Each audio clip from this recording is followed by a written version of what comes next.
Then we will see the functions of ACBI. ACBIने 3 पार्ट्समध्ये divide करून दिले त्याचे फंक्शन्स. फर्स्ट आहे रेग्युलेटरी फंक्शन्स, डेव्हलपमेंट फंक्शन्स आणि प्रोटेक्टिव्ह फंक्शन्स. फर्स्ट आहे regulatory functions. So regulatory functions of ACBI are as follows.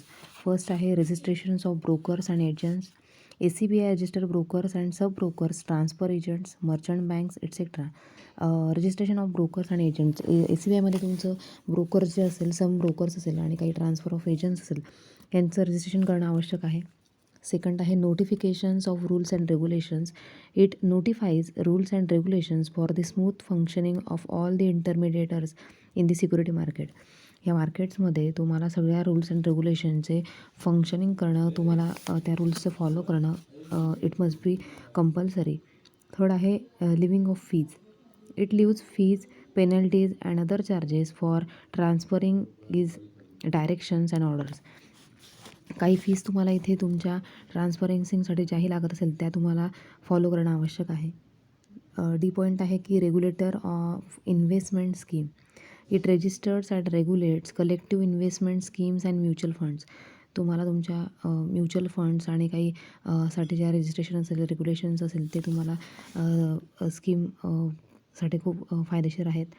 त्यानंतर आहे prohibits unfair trade practices. ACBI prohibits fraudulent and unfair practices. त्यानंतर आहे inspections and inquiries. It undertakes inspections and conducts inquiries and audit of a stock exchange. त्यानंतर त्यांना इन्स्पेक्शन्स करणं, त्याच्यानंतर enquiries करणं हे सगळं कंपल्सरी आहे. त्यानंतर त्याने म्हटलं आहे की सेकंड आहे development functions. Development functions of ACBI are as follows. First आहे training to intermediators. It promotes training of intermediators of the securities. तुमच्या इंटरमिडिएटर्सला तुम्हाला डेव्हलपमेंटसाठी काही ट्रेनिंग देणं आवश्यक आहे. सेकंड आहे prohibits fraudulent and unfair trade practices. It promotes fair trade practices by making underwriting optional. त्यानंतरचा पॉईंट आहे की research. It publish information.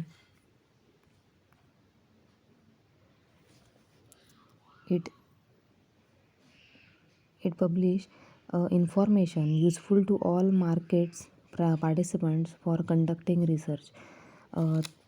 Third functions आहे की protective functions. Protective functions these are as follows.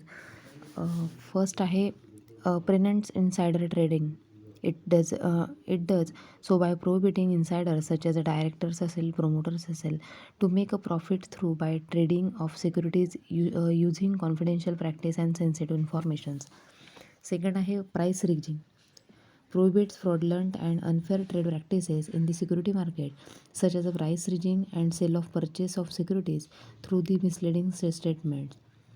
C आहे promotes fair practices. It promotes fair practices and code of conduct in the securities markets. That is, it looks after the interested of debenture holders in terms of any midterm revisions of interest rates, etc. Last आहे educated investors. It educate the investors through the companions. तुमच्या educated जे investors आहेत त्यांना देखील educated करणं तुम्हाला आवश्यक आहे.